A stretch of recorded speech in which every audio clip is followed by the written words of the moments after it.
Di kota air gelap, semua talenta tertinggi membentuk aliansi satu sama lain dan membentuk kekuatan dengan kunci makam Raja Samsara sebagai pusatnya.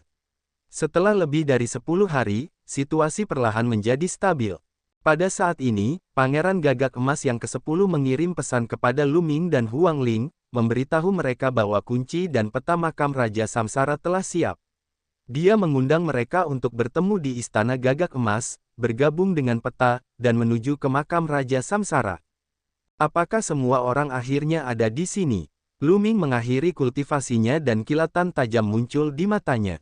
Bersama Huang Ling, mereka terbang menuju Istana Gagak Emas. Mereka yang memiliki kunci dan peta makam Raja Samsara semuanya berkumpul di Istana Gagak Emas. Ayo pergi dan lihat. Di kota air gelap, banyak orang terbang menuju Istana Gagak Emas. Dengan sangat cepat, Lu Ming dan Huang Ling tiba di Istana Gagak Emas. Kali ini, mereka tidak bertemu di alun-alun. Begitu Lu Ming dan Huang Ling tiba, anggota ras Gagak Emas menyambut mereka di halaman di dalam Istana Gagak Emas. Favorit surga tanpa peta atau kunci hanya bisa menunggu di luar Istana Gagak Emas. Ketika Lu Ming dan Huang Ling tiba, mereka menyadari bahwa banyak orang telah tiba. Ye Dongfang berdiri sendirian dengan tangan di belakang punggung. Ada juga seorang pemuda berjubah kuning. Dia telah mengambil peta dan kuncinya dari pria lain. Dia juga favorit surga setingkat dengan Ye Dongfang, Pangeran Gagak Emas ke-10. Selain itu, ada beberapa orang dengan aura tak terduga. Mereka juga favorit surga pada tingkat yang sama dengan Pangeran ke-10 Gagak Emas. Dia tidak melihatnya terakhir kali, jadi jelas mereka berasal dari kota lain. Selain itu, ada beberapa kelompok yang jumlah anggotanya lebih banyak. Kelompok terkecil terdiri dari 4 atau 5 orang, sedangkan kelompok terbesar terdiri dari 7 atau 8 orang. Lu Ming bahkan melihat Zhao Kuang dan Sima Liang di antara sekelompok orang. Orang-orang ini semua berada pada level yang sama dengan Tuan Muda Penjara Darah, jadi mereka membentuk aliansi yang terdiri dari 4 hingga 5 orang. Mereka bersama-sama menguasai kunci dan peta makam Raja Samsara. Setelah itu, beberapa kelompok orang lagi datang. Setiap kelompok terdiri dari lebih dari 4 hingga 5 orang. Ada 7 orang dalam satu kelompok dan Lu Ming mengenali beberapa dari mereka. Mereka tidak lain adalah Xia Ding dan 3 orang lainnya yang mencoba merebut Lu Ming dan Huang Ling. Xia Ding dan 3 lainnya memandang Lu Ming dan Huang Ling dengan ketakutan di mata mereka. Ada 6 orang di kelompok lain juga. Salah satunya mengenakan baju besi bersisik hitam. Dia menatap Lu Ming dengan dingin, niat membunuhnya terus menyala. Tao Ti. Lu Ming tahu dari auranya bahwa pemuda berbaju besi bersisik itu adalah Tao Ti. Tampaknya Tao Tai telah menemukan sekelompok orang untuk diajak bekerja sama dan akan memasuki makam Raja Samsara bersama-sama. Baiklah, 10 set kunci dan peta semuanya ada di sini. Namun sebelum saya mengumpulkan petanya, saya harus memperjelas satu hal. Siapapun yang memiliki peta dan kuncinya bisa membawa siapa saja, tapi kita harus memutuskan kandidatnya sekarang. Kami tidak dapat menambahkan orang lagi saat kami berangkat nanti. Saudaraku, saudara Si, Roh Phoenix Suci, apakah kamu mempunyai keberatan? Kata putra mahkota Gagak Emas yang ke-10. Namun, matanya tertuju pada Ye Dongfang, Huang Ling, pemuda berjubah kuning, Tao Ti, dan makhluk lain yang setingkat dengannya. Mari kita lakukan. Saya tidak keberatan. Ye Dongfang, pemuda berjubah kuning, dan yang lainnya mengangguk. Yang lain tidak mengatakan apapun. Orang-orang yang seharusnya berangkat bersama mereka semuanya telah tiba. Kelompok orang ini adalah favorit surga. Masing-masing dari mereka memiliki tubuh spiritual surga. Sedangkan bagi mereka yang memiliki tubuh spiritual bumi, mereka tidak akan banyak berguna. Sekalipun tubuh spiritual bumi seseorang telah mencapai alam setengah suci tahap ketiga, mereka bukanlah tandingan siapapun di sini. Baiklah, kalau begitu, keluarkan petanya sekarang. Kata putra mahkota Gagak Emas yang ke-10. Dia pertama kali mengeluarkan 2 jimat giok dan memasukkan yuan aslinya. Jimat giok menyala dan 2 peta muncul di udara. Setelah itu, yang lain mengeluarkan jimat giok mereka dan menyalurkan inti esensial mereka ke dalamnya. Lu Ming melakukan hal yang sama. Peta demi peta muncul di udara dan disatukan. Sebanyak 10 wilayah disatukan untuk membentuk peta lengkap. Saat ini, peta memancarkan cahaya terang. Di peta, titik terang muncul. Disitulah letak makam Raja Reinkarnasi. Mata banyak orang berbinar saat mereka dengan cepat menghafal peta tersebut. Ini adalah medan perang 100 suku di utara, tempat Gunung Abadi berada. Kata Ye Timur, saya tidak menyangka itu ada di sana. Ayo pergi. Kata Pangeran ke-10 Gagak Emas. Kemudian, mereka menyingkirkan jimat giok mereka dan terbang ke udara, terbang ke utara. Mereka keluar. Mereka pasti mengetahui lokasi makam Raja Reinkarnasi. Ada banyak orang menunggu di luar istana Gagak Emas. Ketika mereka melihat Lu Ming dan kelompoknya keluar, terjadi keributan. Ayo pergi dan ikuti mereka. Mungkin kita bisa memasuki makam Raja Reinkarnasi dan mendapatkan rejeki. Ya, ikuti mereka. Sekelompok besar orang naik ke udara dan mengikuti di belakang Lu Ming dan kelompoknya. Mereka yang tidak memiliki kunci dan peta makam Raja Reinkarnasi, tersesat atau mati. Mata Pangeran Gagak Emas ke-10 bersinar dengan cahaya keemasan saat dia mengamati sekeliling. Pada saat yang sama, kamu Dongfang, Tao Tai, dan yang lainnya juga melihat sekeliling dengan mata tidak ramah. Kalian terlalu sombong. Kita bebas pergi kemanapun kita mau. Apakah Anda ingin mengganggu kemana kami pergi? Petik 2. Baiklah, kalian pergilah, kami akan pergi sesuai keinginan kami. Kita tidak akan melakukan apapun satu sama lain. Seseorang di antara orang-orang itu berteriak. Keras kepala, membunuh. Pangeran Gagak Emas ke-10 tiba-tiba menjerit keras. Tubuhnya ditutupi oleh api matahari yang menakutkan saat ia berubah menjadi cahaya keemasan dan bergegas keluar. Puff, puff, puff. Tangan Pangeran Gagak Emas yang ke-10 berubah menjadi cakar gagak emas, dan langit dipenuhi bayangan cakar. Tidak ada yang bisa menahan satu serangan pun. Selama mereka tertangkap oleh bayangan cakar, mereka akan diselimuti oleh api emas dan berubah menjadi abu dalam sekejap mata. Dalam sekejap mata, lebih dari selusin pemuda terbunuh, baik jiwa maupun raga. Yang lainnya terkejut dan segera mundur. Mereka memandang Pangeran Gagak Emas ke-10 dengan ketakutan di mata mereka. Jika kamu terus mengikuti, bunuh tanpa ampun. Kata Pangeran Gagak Emas ke-10 dengan dingin. Kali ini, tidak ada yang berani mengikuti mereka. Meski jumlahnya banyak, kekuatan tempur mereka jauh lebih rendah daripada Pangeran Gagak Emas ke-10. Begitu mereka bergerak, mereka hanya akan dibantai. Terlebih lagi, masih banyak lagi ahli yang belum mengambil tindakan. Begitu mereka melakukannya, mereka akan benar-benar dibantai. Meskipun mereka tidak mau, mereka hanya bisa menyaksikan tanpa daya saat Lu Ming dan yang lainnya pergi. Siapa yang meminta mereka menjadi lemah? Di dunia bela diri Dao, yang kuat memangsa yang lemah. Tanpa kekuatan, peluang ditempatkan di hadapan mereka, dan mereka tidak berdaya untuk memanfaatkannya. Lu Ming dan kelompoknya menuju utara. Mengikuti instruksi di peta, mereka terbang selama 2 hari dan tiba di negeri yang sunyi senyap. Ini adalah gurun, dan sejauh mata memandang, gurun tersebut ditutupi dengan tulang putih. Namun tulang putih tersebut telah terkikis oleh angin dan tidak memiliki spiritualitas. Seluruh gurun dipenuhi aura kematian yang samar. Jelas sekali bahwa tempat ini pernah menjadi medan perang di masa lalu. Di depan gurun, ada gunung yang megah. Itu sangat menarik perhatian di gurun datar. Menurut peta, sasarannya adalah gunung itu.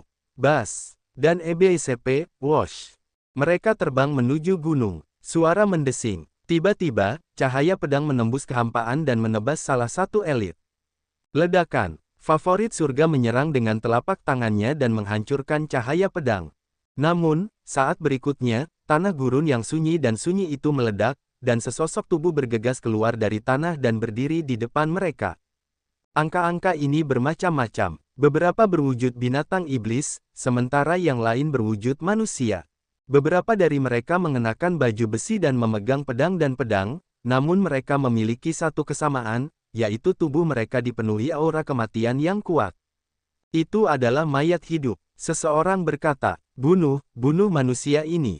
Seorang undet, yang mengenakan baju besi dan memegang pedang, mengayunkan pedangnya seperti prajurit kegelapan dan memberi perintah. Mengaum, membunuh. Sejumlah besar undet bergegas menuju Lu Ming dan yang lainnya. Setidaknya ada 1000 dari mereka dan mereka semua berada di alam kaisar bela diri tingkat ke-7 atau lebih tinggi. Segala macam serangan dilancarkan ke Lu Ming dan yang lainnya. Membunuh. Pangeran Gagak Emas ke-10 berubah menjadi gagak emas berkaki 3. Api matahari menyala dengan ganas. Saat dia bergegas melewatinya, selusin undet berubah menjadi abu di dalam api. Guntur liar kamu Dongfang mengepalkan tinjunya di udara, dan langit dipenuhi petir. Setiap sambaran petir yang menyapu akan membunuh undet. Taoti kembali ke bentuk aslinya dan meraung. Sinar cahaya destruktif keluar dari mulutnya dan sejumlah besar undet dihancurkan. Ketika Paragon menyerang, itu menggemparkan dan mengejutkan. Sejumlah besar undet dimusnahkan. Di saat yang sama, yang lain menyerang satu demi satu. Segala jenis serangan dilancarkan, membunuh undet satu per satu.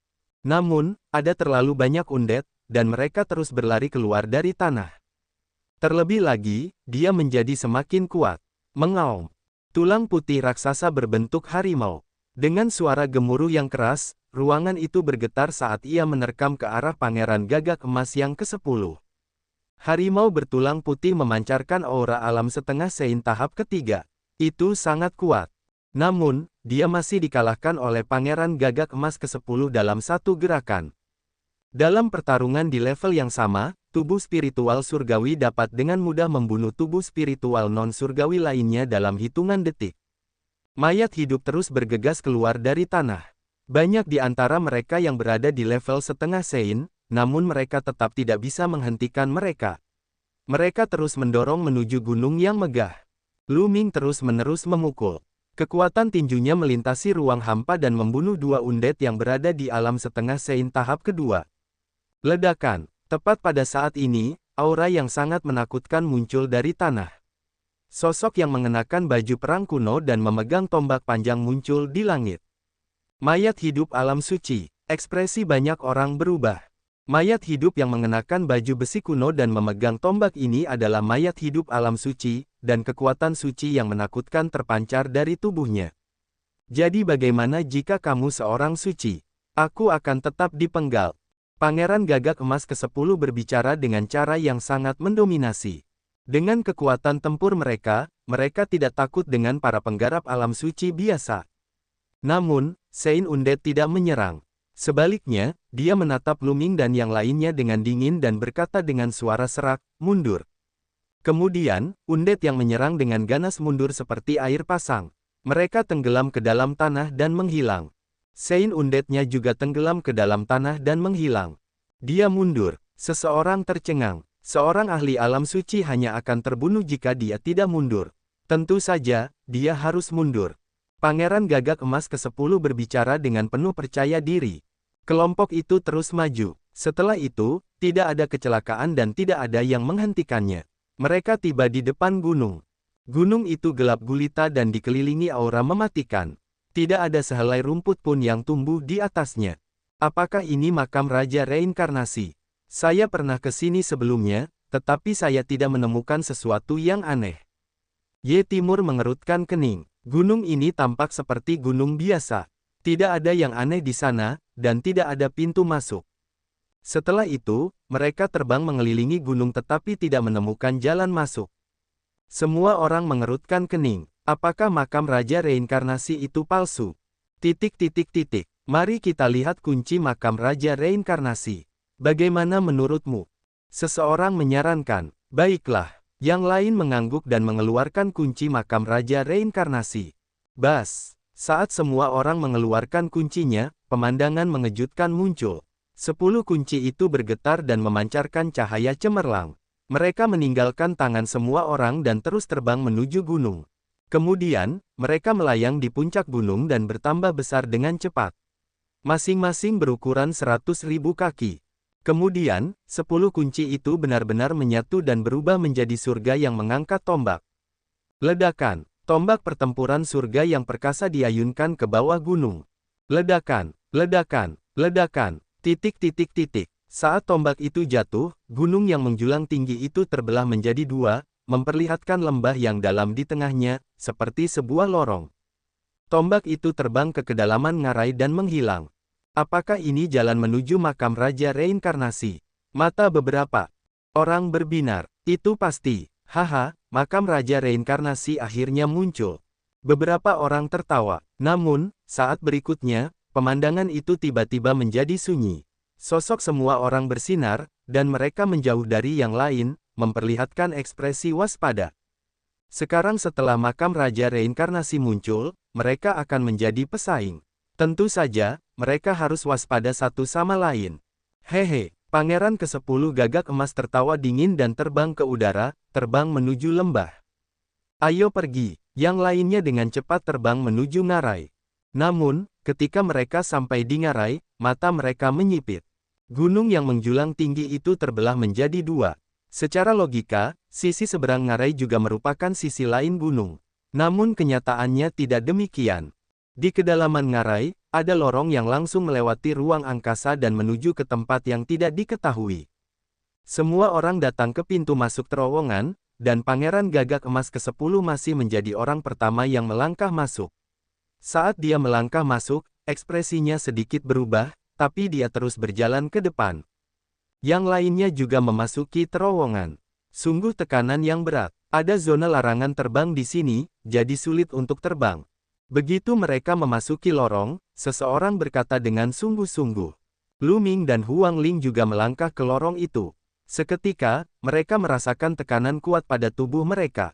Tekanan ini seberat gunung. Mustahil untuk terbang ke sini, dan seseorang hanya bisa bergerak maju selangkah demi selangkah. Semua orang saling waspada saat mereka berjalan maju selangkah demi selangkah. Seolah-olah mereka telah melangkah ke lorong spasial, dan lingkungan di sekitar mereka adalah hamparan putih yang luas. Mereka tidak tahu di mana mereka berada. Mereka berjalan maju selangkah demi selangkah. Namun, setengah jam, 1 jam, 2 jam telah berlalu, dan mereka masih dalam perjalanan. Ke depan, perjalanan itu sepertinya tidak ada habisnya. Kok bisa lama sekali? Kapan kita akan mencapai akhir? Benarkah ada makam Raja Reinkarnasi di depan? Apapun yang terjadi, aku akan berjalan sampai akhir. Kelompok itu terus bergerak maju. Waktu perlahan berlalu. 1 jam demi 1. Mereka telah berjalan seharian penuh, namun mereka masih berada di lorong. Seolah-olah perjalanan itu benar-benar tidak ada habisnya. Tapi saat ini, tidak ada yang mau menyerah. Semua orang terus bergerak maju. Dengan sangat cepat, 10 hari telah berlalu, dan mereka masih bergerak maju di lorong. Saat ini, banyak orang mengerutkan kening. Tidak peduli seberapa sabarnya mereka, mau tak mau mereka merasa sedikit cemas.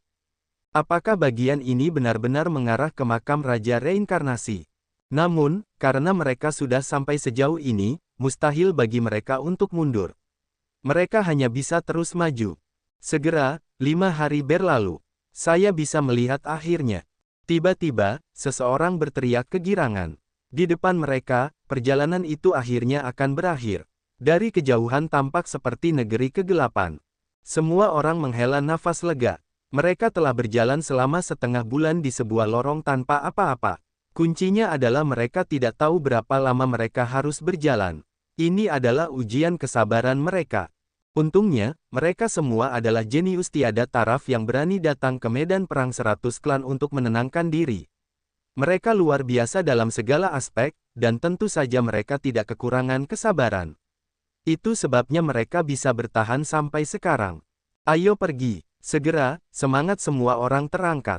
Mereka mulai mempercepat dan bergegas maju, takut jika mereka selangkah lebih lambat dari yang lain, peluang itu akan diambil oleh orang lain.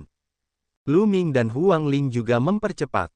Segera, mereka bergegas keluar dari lorong dan melangkah ke tanah kegelapan. Begitu mereka bergegas keluar dari terowongan, mereka merasakan tubuh mereka terasa ringan. Tekanannya hilang, dan mereka mendapatkan kembali kemampuan terbangnya. Namun, setelah semua orang bergegas keluar dari terowongan, mereka semua berdiri di udara dan melihat ke depan dengan kaget. Sebuah kuburan, yang terlihat di mata mereka semuanya adalah kuburan. Mereka penuh sesak, dan mereka tidak tahu berapa jumlahnya. Sekilas, itu tidak terbatas. Makam-makam ini memiliki ukuran yang berbeda-beda. Ada yang hanya berupa gundukan tanah, ada pula yang sebesar gunung. Bagaimana ini bisa terjadi? Mengapa ada begitu banyak makam di sini? Bukankah itu makam Raja Reinkarnasi? Seseorang bertanya dengan ragu. Ada begitu banyak makam. Mungkinkah makam Raja Reinkarnasi ada di antara mereka dan dia harus mencarinya satu per satu? Makam ini mungkin juga menguburkan tokoh-tokoh penting dan memiliki harta karun. Seseorang bergumam, menyebabkan mata semua orang berbinar. Benar sekali, mereka yang bisa dimakamkan di sini mungkin tidak memiliki asal-usul yang kecil. Mungkin ada harta karun di sini.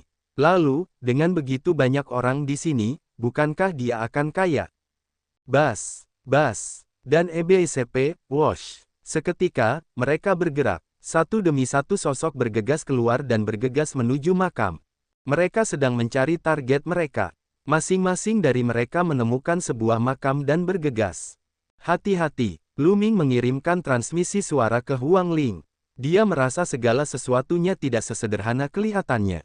Keduanya dengan hati-hati bergerak maju dan terbang ke area kuburan. Namun, saat mereka mendekati kuburan yang paling dekat dengan mereka mulai bersinar. Kemudian, sosok-sosok muncul dari kubur. Membunuh. Ada laki-laki dan perempuan, tua dan muda di antara tokoh-tokoh ini. Banyak dari mereka bahkan bukan manusia, tetapi mereka semua mengaum dan menyerang Lu Ming dan yang lainnya. Kekuatan mengerikan itu sangat mengejutkan. Puff! Salah satu kesayangan surga tidak hati-hati dan tertusuk tombak. Jika dia tidak mundur dengan cepat, dia akan mati. Suara mendesing. Cahaya pedang yang menakutkan melesat ke arah Lu Ming. Lu Ming melayangkan pukulan dan bertabrakan dengan cahaya pedang. Dengan dentang, cahaya pedang terlempar, dan Lu Ming merasakan tinjunya mati rasa. Serangan yang mengerikan. Mata Lu Ming menyipit. Bunuh! Sosok yang muncul dari kubur terus-menerus meraung dan menyerbu ke arah mereka. Sosok-sosok ini tidak berwujud dan tampak seperti hantu. Pangeran ke-10 Gagak Emas diserang oleh seekor banteng raksasa. Dia berubah menjadi wujud aslinya dan bertarung dengan banteng raksasa. Kekuatan bertarungnya sangat mengejutkan, dan dia mencabik-cabik banteng raksasa itu dalam satu gerakan. Namun yang mengejutkan adalah banteng raksasa itu tidak mati. Ia membentuk kembali dan menyerang Pangeran ke-10 Gagak Emas. Yang lainnya berada dalam situasi yang sama. Bahkan jika mereka menghancurkan Pantom, mereka akan terbentuk kembali. Suara mendesing. Orang yang menyerang Lu Ming adalah sosok manusia ilusi yang tampak seperti orang tua. Cahaya pedang yang terus-menerus dilepaskan sangat misterius dan menyelimuti seluruh tubuh Lu Ming. Lu Ming melemparkan seni 10.000 tentara. Dia memegang tombak naga hitam dan mengeluarkan pancaran tombak Cuizang, yang bertabrakan dengan pancaran pedang. Setelah bertukar puluhan pukulan, tombak Lu Ming menghancurkan sosok itu. Namun, angka itu segera memadat kembali. Ini terbentuk dari semangat juang abadi para ahli setelah kematian mereka. Mereka tidak akan pernah mati. Pasti ada ahli tak tertandingi yang terkubur di bawah makam ini. Seseorang berkata, aku akan memecahkannya dan melihatnya. Zhao Kuang mengeluarkan raungan marah dan memaksa sosok yang menyerangnya mundur. Dia kemudian menyerang sebuah makam besar di sampingnya. Ledakan. Serangan mengerikan itu mendarat di makam tersebut, namun makam tersebut tidak bergerak sama sekali. Itu tidak rusak sama sekali. Namun, pada saat ini, pemandangan mengejutkan muncul. Sinar cahaya keluar dari makam dan langsung melilit Zhao Kuang. Zhao Kuang berjuang mati-matian, tapi tidak ada gunanya. Kemudian, dengan keras, salah satu lengannya meledak. Ah, tolong aku. Zhao Kuang berteriak ketakutan. Namun, sebelum dia bisa menyelesaikan kalimatnya, seluruh tubuhnya meledak dengan keras. Darah berceceran di makam besar itu, dan tubuh serta jiwanya hancur. Desis. Penonton terkesiap. Favorit surga yang kuat telah mati begitu saja karena dia menyerang makam. Semua makam ini memiliki kekuatan nomologis yang menakutkan. Selama kamu menyerang makam, kamu akan diserang oleh kekuatan nomologis. Kata Ye Dongfang dengan wajah serius. Itu benar, hukum makam ini tidak terkalahkan. Sekali Anda terjerat, Anda akan mati. Kata orang lain, banyak orang merasakan ketakutan yang berkepanjangan. Untunglah Zhao Kuang menyerang makam itu terlebih dahulu, jika tidak, merekalah yang akan mati. Hal ini terutama berlaku pada Sima Liang. Dia telah bersama Zhao Kuang sepanjang waktu dan hampir menyerang sekarang. Namun, Zhao Kuang selangkah lebih cepat darinya. Ketika dia melihat kelainan pada makam tersebut, dia telah menghentikan serangannya dan menghindari bencana tersebut. Sepertinya mereka tidak bisa menyerang makam ini sama sekali. Jika mereka melakukannya, mereka akan mati. Mungkin, hanya makam Kaisar Reinkarnasi yang bisa dibuka. Semua orang berpikir sendiri. Kemudian, mereka mulai mencari makam Kaisar Reinkarnasi sambil menangkis serangan bayangan. Namun, mereka tidak dapat menemukan makam Raja Reinkarnasi setelah lama mencari. Dan jika ini terus berlanjut, itu akan sangat merugikan mereka, karena ki mereka yang sebenarnya akan habis dikonsumsi. Ada jalan di depan, terus maju. Mungkin makam Raja Reinkarnasi tepat di depan jalan itu, kata Jiang Chen. Seseorang berkata, banyak orang mengangguk. Mereka semua telah melihat jalan itu. Namun, di kedua sisi jalan, terdapat dua makam yang sangat besar, jauh di atas makam lainnya. Hal ini membuat banyak orang memperhatikan dan tidak gegabah naik. Jika kalian tidak pergi, aku akan pergi. Tao Ti membuka mulutnya dan bergegas menuju jalan setapak. Bas, bas, dua makam yang sangat besar menyala, dan dua sosok muncul. Naga sejati dan Phoenix memancarkan aura yang menakutkan. Terlebih lagi, kedua sosok ini jauh lebih solid dibandingkan sosok ilusi lainnya. Mengaum tanpa daya, bayangan naga sejati meraung dan menerkam ke arah Tao Ti. Cakar naganya yang besar menghantam Tao Ti. Tao Ti meraung dan berubah menjadi bentuk aslinya. Ia juga menyerang dengan cakarnya. Namun, hasilnya adalah tubuh Tao Ti bergetar hebat dan langsung terlempar oleh sosok ilusi naga sejati. Ia mundur selusin langkah dan mengeluarkan seteguk darah. Tao Ti terluka oleh bayangan naga yang sebenarnya dalam satu gerakan. Itu sangat mengejutkan. Kekuatan tempur Tao Ti jelas berada di puncak di antara mereka. Jika ia menggunakan kekuatan penuhnya, ia pasti bisa melawan ahli alam Sein.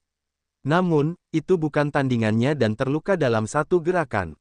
Bas! Phoenix memekik dan menerkam ke arah Tao Ti, menakuti Tao Ti hingga mundur, tidak berani bertarung. Bayangan naga dan Phoenix yang sebenarnya terbang di atas makam masing-masing, tapi mereka tidak mengejar. Itu sangat kuat. Bagaimana bisa lolos? Petik 2. Dia pasti lebih kuat dari ahli alam Sein biasa. Dia bukan tandingannya sendirian. Wajah banyak orang menjadi jelek. Dia telah melalui banyak hal untuk mencapai titik ini, tetapi apakah dia akan berhenti di sini? Semuanya, satu-satunya cara untuk melewati jalan ini adalah dengan bergabung. Mari kita bersatu dan berjuang bersama. Kalau tidak, tidak ada yang bisa melewatinya sendirian. Huang Ling berbicara. Dia bergabung dengan Lu Ming untuk mengalahkan bayangan dan melangkah maju. Benar, kita hanya bisa bergabung sekarang, kata Pangeran Gagak Emas yang ke-10. Baiklah, saya setuju. Saya juga setuju. Yang lain menimpali satu demi satu. Tadi, semua orang masih saling waspada, tapi sekarang, mereka tidak punya pilihan selain bergabung lagi. Karena jika mereka tidak bergabung, mereka hanya bisa berhenti sampai di sini. Semua orang menerobos sosok ilusi dan berkumpul menuju jalan setapak. Setelah beberapa saat, semua orang berkumpul. Ayo mengisi daya. Bas, bas. Dan EBSP, Wash. Ada lebih dari 40 orang, dan mereka bergegas menuju persimpangan. Semuanya adalah tubuh spiritual surga, dan mereka berasal dari kekuatan tingkat raja yang berbeda. Naga sejati meraung dan Phoenix mengeluarkan teriakan panjang saat mereka menerkam ke arah kerumunan. Membunuh. Lebih dari 40 favorit surga diserang bersama-sama. Segala jenis cahaya meledak. Ketika mereka digabungkan bersama, itu sangat menakutkan. Segala jenis serangan bertabrakan dengan bayangan naga dan Phoenix yang sebenarnya. Mereka tak terhentikan dan menghancurkan bayangan naga dan Phoenix yang sebenarnya dalam sekejap, menenggelamkan mereka ke dalam bayangan mereka sendiri. Bang, bang, bayangan naga dan Phoenix yang sebenarnya runtuh. Ini adalah kesempatan bagus. Mengenakan biaya, semua favorit surga mengambil kesempatan ini untuk bergegas menuju pintu masuk. Dalam sekejap mata, lebih dari 40 orang berhasil melewati kedua makam tersebut. Bayangan naga dan Phoenix yang sebenarnya segera berkumpul kembali.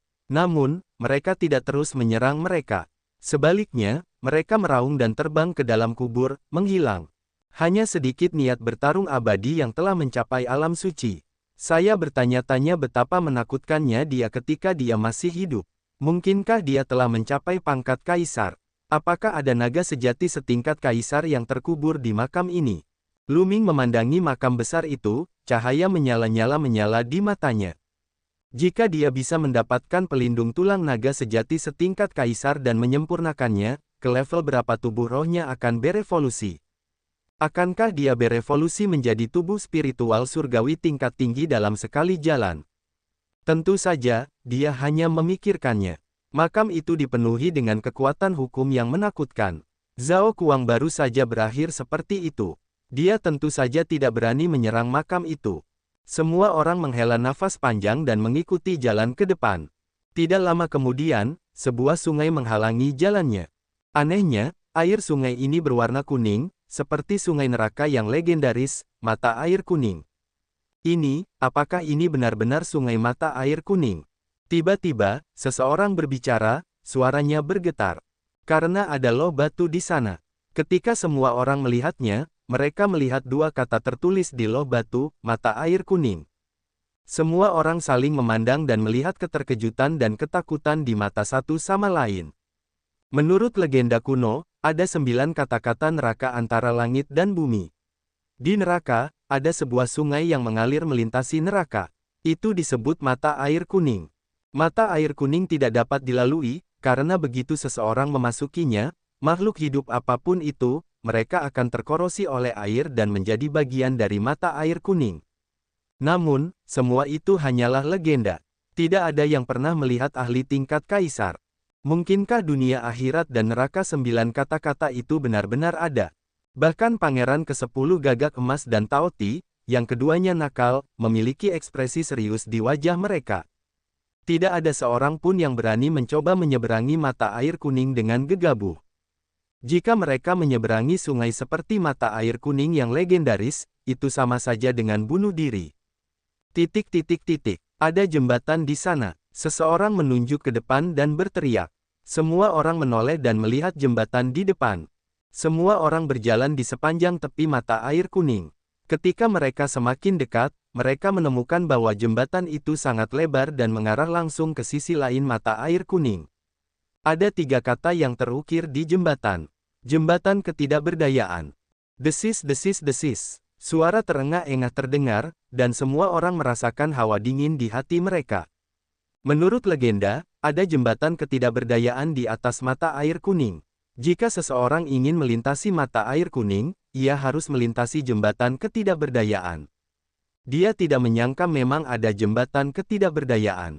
Mata air kuning dan jembatan ketidakberdayaan sama seperti legenda. Mungkinkah tempat ini mengarah ke 9 kata-kata neraka? Meskipun mereka semua jenius dari kekuatan tingkat kaisar dan telah melihat banyak hal, mereka masih merasakan merinding. Legenda mengatakan bahwa di jembatan ketidakberdayaan, ada seorang mengpo yang memegang semangkuk sup. Siapapun yang melintasi jembatan harus meminumnya. Setelah meminumnya, mereka melupakan segalanya. Mungkinkah ada mengpo di jembatan ketidakberdayaan? Kata seseorang, suaranya bergetar. Semua ini hanyalah ilusi. Seseorang sengaja mengaturnya. Jika memang ada dunia bawah, mengapa dunia itu muncul di sini? Pangeran Gagak Emas ke-10 mendengus dingin. Seluruh tubuhnya ditutupi oleh api ilahi emas dari matahari besar.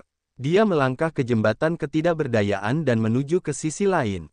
Itu benar. Ini seharusnya menjadi kuburan kaisar reinkarnasi. Ini tidak mungkin dunia bawah yang sebenarnya. Bagaimana hal itu dapat menghentikan saya? Petik 2. Kemudian, orang lain berbicara dan melangkah maju. Huang Ling, ayo pergi juga, kata Lu Ming. Huang Ling mengangguk. Keduanya berjalan berdampingan dan melangkah ke jembatan ketidakberdayaan. Melihat ini, yang lain pun mengikuti.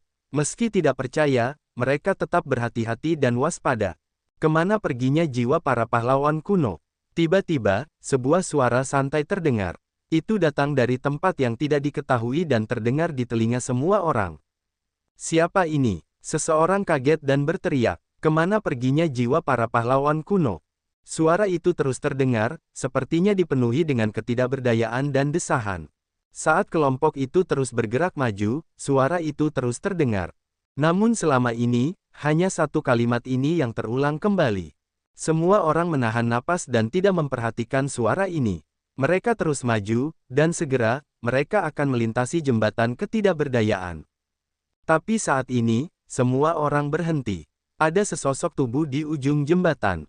Seorang wanita tua. Wanita tua itu sudah sangat tua. Punggungnya bungkuk, dan dia mengenakan jubah hitam longgar. Rambutnya putih, dan kerutan di wajahnya seperti gunung. Dia sedang memegang mangkuk di tangannya. Di dalam mangkuk ada cairan berwarna putih susu. Meng Po. Sebuah nama muncul di benak semua orang. Gulu. Saat memikirkan nama Meng Po, banyak orang menelan ludahnya. Apakah benar ada Meng Po di jembatan ketidakberdayaan? Beberapa dari mereka sudah mengeluarkan keringat dingin. Dunia bawah, jembatan ketidakberdayaan, dan Meng Po. Semuanya sejalan dengan legenda. Senior, siapa kamu? Pangeran Gagak Emas ke-10 bermandikan api Dewa Matahari yang besar. Matanya serius saat dia menangkupkan tinjunya ke arah wanita tua itu. Wanita tua itu memperlihatkan senyuman tipis dan melirik ke arah Pangeran Gagak Emas yang ke-10, jembatan ketidakberdayaan di Sungai Mata Air Kuning. Saya tentu saja Meng Po. Apakah dia benar-benar Meng Po? Hati banyak orang bergetar. Ini adalah makam Raja Reinkarnasi. Mengapa ada jembatan ketidakberdayaan dan Meng Po? Apakah tempat ini benar-benar mengarah ke neraka? Senior, apakah itu reinkarnasi? Lu Ming tiba-tiba bertanya. Ini karena tidak ada jalan setapak di depan jembatan ketidakberdayaan, yang ada hanyalah vortex yang gelap gulita. Itu benar, itu samsara. Anda bisa memasuki samsara setelah Anda minum sup nenek Meng dan melupakan kehidupan masa lalu dan masa kini. Ucap Meng Po sambil mengangkat mangkuk di tangannya. Reinkarnasi, reinkarnasi. Makam Kaisar Reinkarnasi ada tepat di depan kita. Seseorang bertanya, itu benar. Meng Po tersenyum. Hahaha, itu memang makam Raja Samsara. Dunia bawah semuanya palsu. Saya akan bermeditasi di makam Raja Samsara. Pangeran Gagak Emas ke-10 tertawa dan melangkah maju. Tapi Meng Po berdiri di depannya. Anak muda, katanya, jika ingin masuk samsara wajib minum kuah Meng Po. Lupakan kehidupan masa lalumu dan kehidupan ini. Hanya dengan begitu kamu bisa memasuki samsara. Tersesat, tidak ada yang bisa membuatku melupakan kehidupanku yang dulu dan sekarang. Pangeran ke-10 Gagak Emas sangat mendominasi. Dia menyerang dengan telapak tangannya, dan Sanfire yang mengerikan itu menyerbu menuju Meng Po. Namun, Meng Po melambaikan tangannya dan api Pangeran Gagak Emas yang ke-10 pun padam. Mata Pangeran ke-10 Gagak Emas menyipit dan dia berubah menjadi bentuk gagak emas berkaki 3. Tubuhnya diselimuti api yang mengerikan, seperti matahari. Dia mengepakkan sayapnya dan ingin bergegas melewati Meng Po dan memasuki pusaran gelap.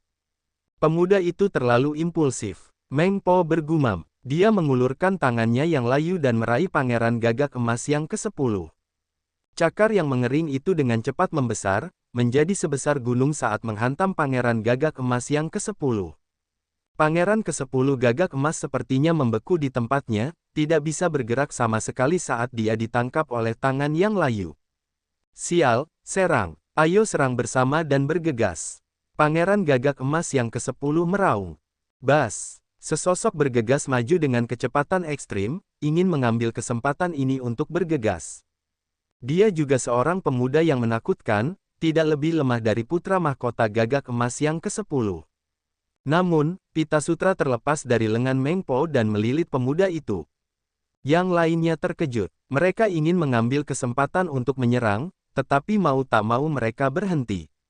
Pihak lain terlalu menakutkan. Bahkan seseorang yang sekuat Pangeran Gagak Emas ke-10 tidak dapat melakukan perlawanan apapun dan langsung ditangkap. Orang lain juga sama. Keduanya berjuang sekuat tenaga, tapi tidak ada gunanya. Senior, lepaskan aku, lepaskan aku. Pangeran ke-10 Gagak Emas ketakutan dan mulai memohon belas kasihan. Apa yang Anda takutkan? Aku tidak akan membunuhmu. Meng Po membuka mulutnya dan meraih Pangeran Gagak Emas ke-10 di depannya. Kemudian, dia menuangkan semangkuk sup Meng Po ke mulut Pangeran Gagak Emas yang ke-10. Jangan, Pangeran Gagak Emas ke-10 meraung. Jika dia melupakan segalanya setelah meminum sup nenek Meng, apakah dia akan tetap menjadi dirinya sendiri? Bukankah itu sama saja dengan kematian? Bagaimana dia bisa meminumnya? Namun, perjuangannya tidak ada gunanya. Mulutnya terbuka dengan sendirinya, dan semangkuk sup Mengpo dituangkan ke dalam mulut Pangeran Gagak Emas yang ke-10. Kemudian, matanya menunjukkan ekspresi kebingungan. Ayo, masuki siklus reinkarnasi. Mengpo melambaikan tangannya, dan Pangeran ke-10 Gagak Emas terbang langsung ke vortex hitam dan menghilang. Kemudian semua orang melihat semangkuk sup Mengpo di tangan Mengpo yang semula kosong kini otomatis terisi. Mengpo melakukan hal yang sama. Dia menuangkan semangkuk sup Mengpo ke mulut pemuda lain dan kemudian melemparkannya ke pusaran gelap. Sekarang giliranmu. Ayo, minum sup nenek Meng dan masuki siklus reinkarnasi. Mengpo memandang Lu Ming dan yang lainnya. Banyak orang berkeringat dingin. Senior, aku tidak akan pergi ke makam Raja Reinkarnasi. Saya pergi. Seseorang berkata, jika dia kehilangan semua ingatannya setelah meminum sup nenek Meng, apa gunanya menerima warisan Kaisar Reinkarnasi? Karena kamu di sini, tidak ada alasan untuk mundur. Kalian semua akan minum sup Mengpo dan memasuki siklus reinkarnasi. Suara serak Mengpo terdengar. Tidak, aku tidak akan pergi, aku berhenti. Beberapa orang berteriak dan mundur seperti kilat. Ku bilang, karena kamu di sini, kamu tidak boleh pergi. Mengpo berkata dengan acuh tak acuh. Dia mengulurkan tangannya dan meraih udara. Orang-orang yang mundur sepertinya sudah terpaku di tempatnya. Tubuh mereka terpaku di udara, dan kemudian mereka terbang menuju Mengpo di bawah pengaruh kekuatan yang kuat. Sama seperti sebelumnya, Mengpo meminum semangkuk sup Mengpo dan melemparkan semuanya ke dalam vortex hitam. Lu Ming, apa yang harus kita lakukan? Huang Ling mengirimkan transmisi suara ke Lu Ming. Wajah cantiknya sedikit pucat. Mengpo ini terlalu kuat. Kami tidak bisa menolaknya sama sekali. Lu Ming menggelengkan kepalanya. Pangeran ke-10 Gagak Emas dan yang lainnya seperti bayi di tangan Mengpo. Mereka tidak bisa melawan sama sekali. Kekuatan Mengpo jelas di luar imajinasi mereka. Mereka tidak punya peluang sama sekali. Bahkan jika Lu Ming berusaha sekuat tenaga dengan bantuan gelembung, dia tidak akan memiliki kesempatan untuk melarikan diri. Perbedaannya terlalu besar. Apakah kita benar-benar akan meminum sup nenek Meng dan melupakan kehidupan kita di masa lalu dan sekarang? Kata Huang Ling, mengungkapkan ekspresi enggan. Huang Ling, apakah kamu percaya ini adalah dunia akhirat yang sebenarnya, Mengpo? Lu Ming tidak menjawab tapi malah bertanya pada Huang Ling. Huang Ling tertegun dan merenung, apa yang bisa dilakukan dunia bawah terhadap Mengpo hanyalah sebuah legenda. Itu ada di neraka 9 kata-kata. Legenda mengatakan bahwa 9 kata neraka ada di alam surga. Alam surga, jantung Lu Ming berdetak kencang. Dia tidak terlalu memikirkannya dan berkata, itu benar. Itu sebabnya saya merasa tempat ini buatan manusia. Mungkin itu hanya ujian dan mereka mungkin tidak benar-benar kehilangan ingatannya. Jadi, kita hanya bisa bertaruh.